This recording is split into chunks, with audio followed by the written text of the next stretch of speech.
Walk into any supermarket in Britain and you'll find a dozen brands of pork pie competing for your attention. Same golden pastry, same promise of proper British comfort food. But crack one open and you'll quickly realise they're not all created equal. Today we're examining the 8 worst offenders that have taken one of Britain's most iconic foods and turned it into a factory floor disappointment, and the 2 rare brands still doing it properly. Let's start with the absolute worst. Coming in at number 8, we have pork farms. And yes, the irony of that name isn't lost on anyone who's actually read the ingredients list.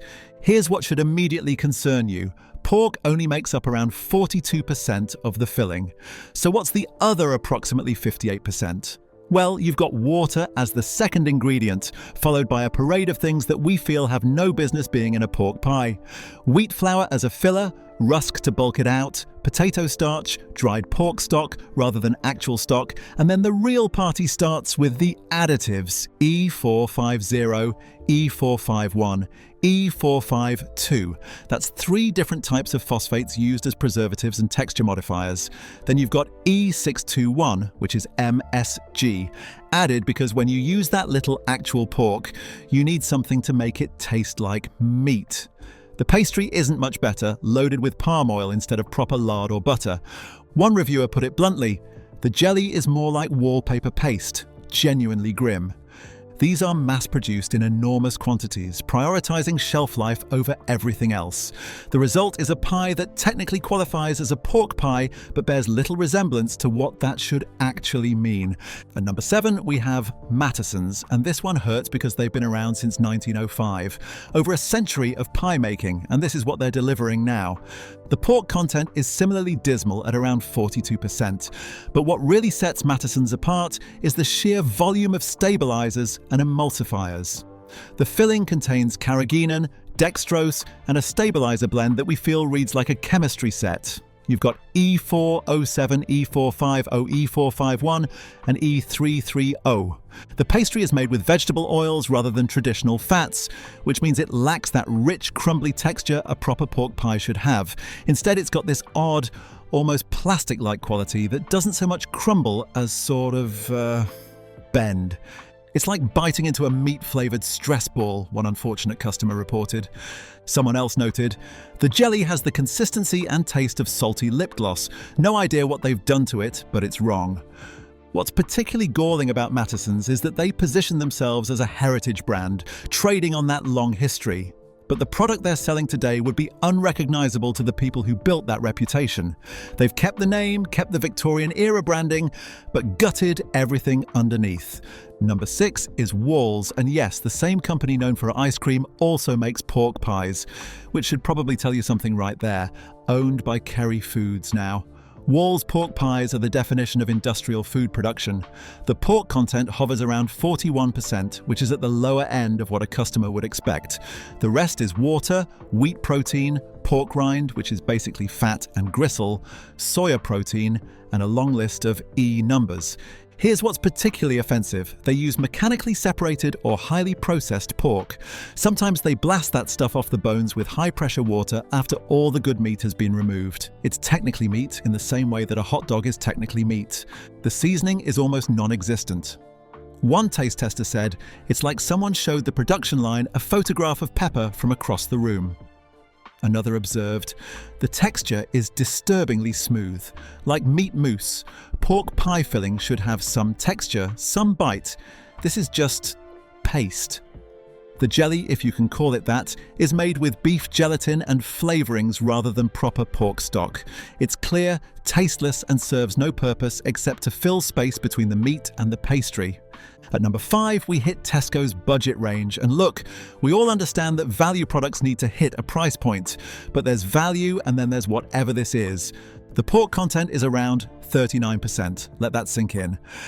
In a pork pie, pork is the minority ingredient. Water is the primary component, followed by pork fat, separate from the actual pork, wheat flour, and then we get into the really grim stuff. Pork rind, mechanically separated chicken, yes, chicken in a pork pie, soya protein concentrate, potato starch, and then the preservatives and flavour enhancers. E450, E451, E621, E330. You're essentially eating reconstituted pork product held together with starches and given flavour through chemical enhancements. Paid 90 pence for 4. Felt robbed. One review stated simply. Someone else was more descriptive. The filling has the texture of cheap cat food and roughly the same appeal.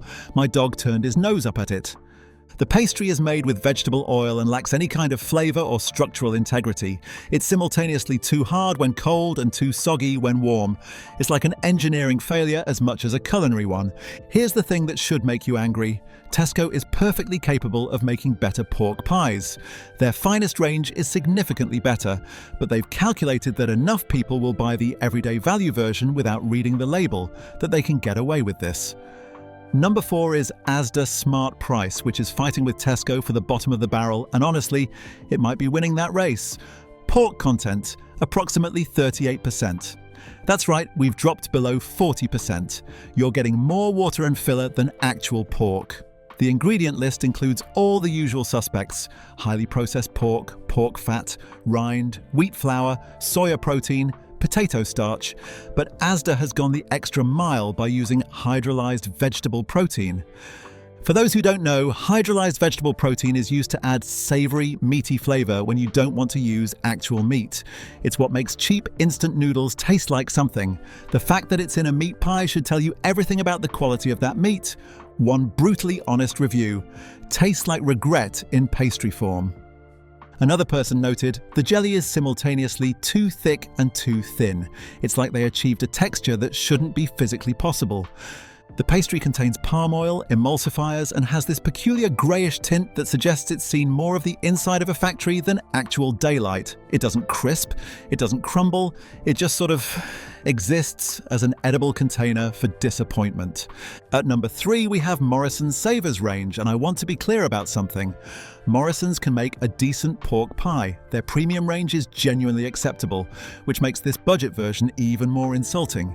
They know what a proper pork pie should be. They have the capability, the suppliers, the expertise, and yet they've chosen to create this abomination with around 40% pork content and a supporting cast of texturized proteins and binding agents. The filling contains pork, yes, but also mechanically separated pork, pork fat, wheat flour, rusk, soya protein isolate, and then the flavor enhancement begins. Dried pork stock, not real stock, dried powder, dextrose, stabilizers E450 and E451, flavor enhancers E621 and E635, and preservative E223. That's sodium metabisulfite, by the way. It's used to prevent discoloration and extend shelf life. It's also an allergen that some people react badly to, which is why it has to be declared on the label. It's like they reverse-engineered what a pork pie should taste like and got every element slightly wrong, one reviewer observed. Someone else cut straight to the point. Wouldn't serve this to my worst enemy. Genuinely offensive to pork, pies, and the concept of food. The jelly has that artificial feel that tells you it's never seen actual stock, and the seasoning is so minimal that you're mostly tasting the weird chemical aftertaste from all the preservatives and flavor enhancers. 2. Ginsters. This one is going to be controversial because Ginsters is everywhere. Service stations, corner shops, supermarkets, they're the default choice for millions of people. But being ubiquitous doesn't mean being good. Coming in at number 2 on our worst list, Ginsters represents everything wrong with mass-market convenience food. The pork content is around 42%, which is their idea of generous, and the rest is the usual lineup of industrial fillers and additives. But here's what really sets Ginsters apart. The pastry. It's made with vegetable oil, emulsifiers, and has this distinctive texture that can only be described as aggressively mediocre. It's neither crisp nor tender, neither flaky nor short crust. It exists in some twilight zone of pastry that shouldn't be possible. The filling is over-seasoned with pepper to mask the lack of actual pork flavor, giving it this one-note spiciness that overwhelms everything else. The meat itself has been processed to the point where it's lost any texture. It's smooth, uniform, and distinctly unnatural. Tastes like they're actively trying to make you not enjoy it, one person wrote. Another said, the only thing more disappointing than the pie itself is realizing I paid £2.50 for it. The jelly is essentially flavourless gel that serves no purpose except to prevent the filling from directly touching the pastry. It has the texture of something that should be used for setting hair rather than eating. What makes Ginsters particularly frustrating is their market dominance. They're not just making bad pork pies, they're defining what millions of people think a pork pie should taste like. An entire generation is growing up thinking this is what proper British food is supposed to be.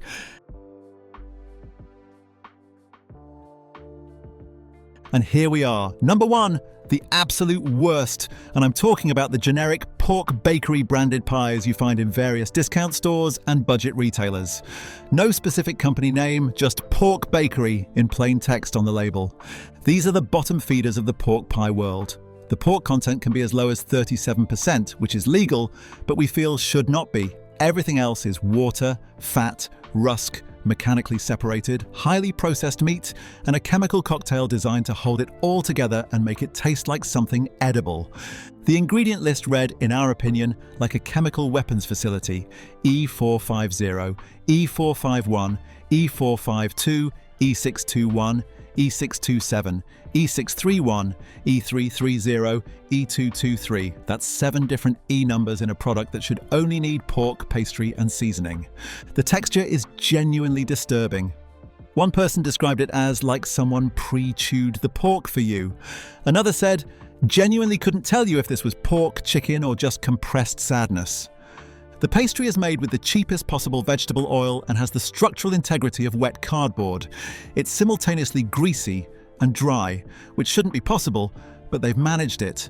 The jelly is clear, tasteless, and has this unsettling wobble that suggests it's more chemistry experiment than food product. It doesn't taste of pork, stock, or anything identifiable. It's just there. I've eaten military rations that showed more respect for the concept of food, one veteran reviewer noted. Someone else simply wrote, "This is what pork pies in hell taste like." These are made in facilities that prioritize volume and shelf life above everything else. They're shipped across the country, sit in warehouses, sit on shelves, and are designed to last for weeks without refrigeration. The price you pay for that convenience is that you're eating something that we feel barely qualifies as food.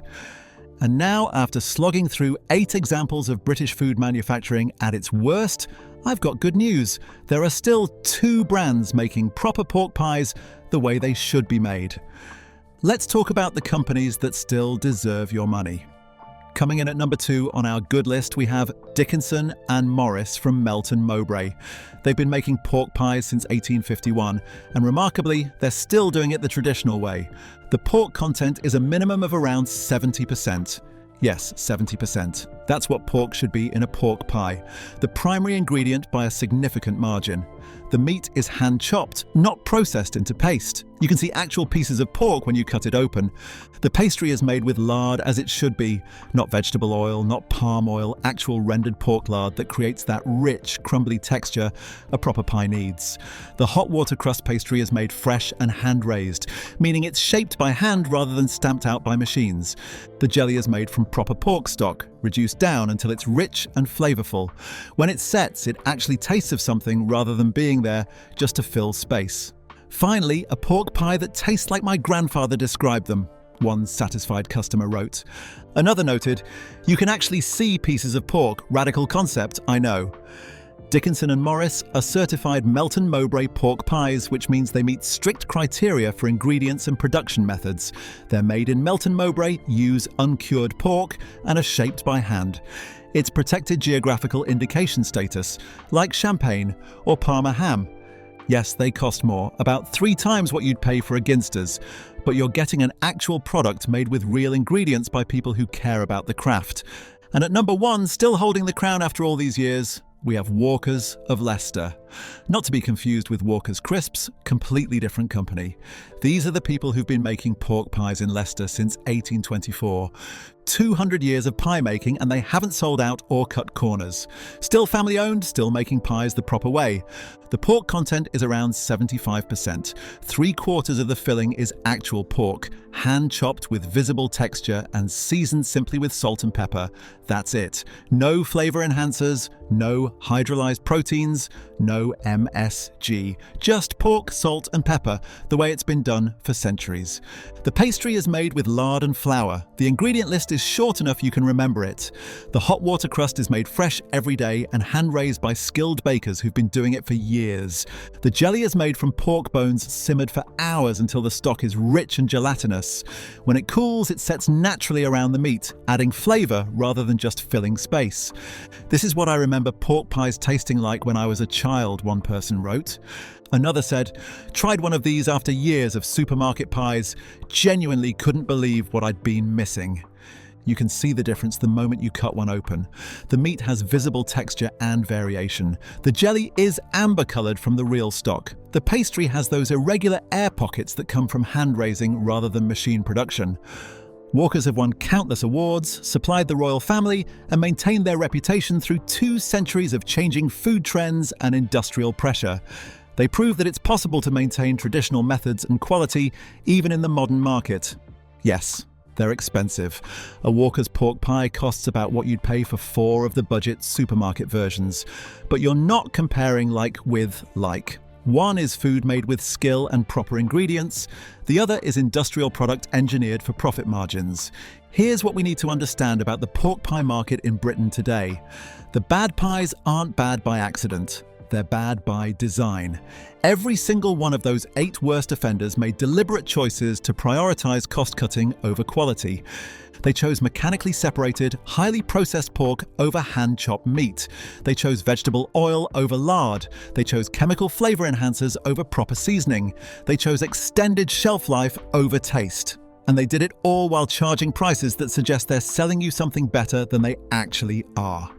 The ingredient labels tell you everything you need to know. When you see pork content below 50%, when the ingredient list needs 2 paragraphs, when there are more E numbers than recognizable foods, you're not buying a pork pie. We feel you're buying a factory-produced approximation of one, but those 2 exceptions prove it doesn't have to be this way. Dickinson and Morris and Walkers of Leicester show that traditional methods, quality ingredients and proper craftsmanship are still viable. They're not struggling cottage industries. They're successful businesses that have found customers willing to pay for quality. The power is in your hands. Every time you buy a £1 4-pack of pies made with around 38% pork and 7 different preservatives, you're telling the manufacturer that this is acceptable. Every time you choose a proper pie from a traditional maker, you're voting for quality and supporting the businesses that still care. British pork pies are supposed to be something we're proud of. A proper piece of culinary heritage, up there with Yorkshire pudding and Sunday roasts. But most of what's sold in British supermarkets today is a betrayal of that heritage. You don't have to buy the worst anymore. You know who they are now, and you know who's still doing it right. Make the choice that honours what British food should be rather than accepting what industrial manufacturers want to sell you. Your taste buds will thank you. And maybe, just maybe, if enough of us demand better, these manufacturers will be forced to raise their standards or lose market share to the companies that never lowered theirs in the first place.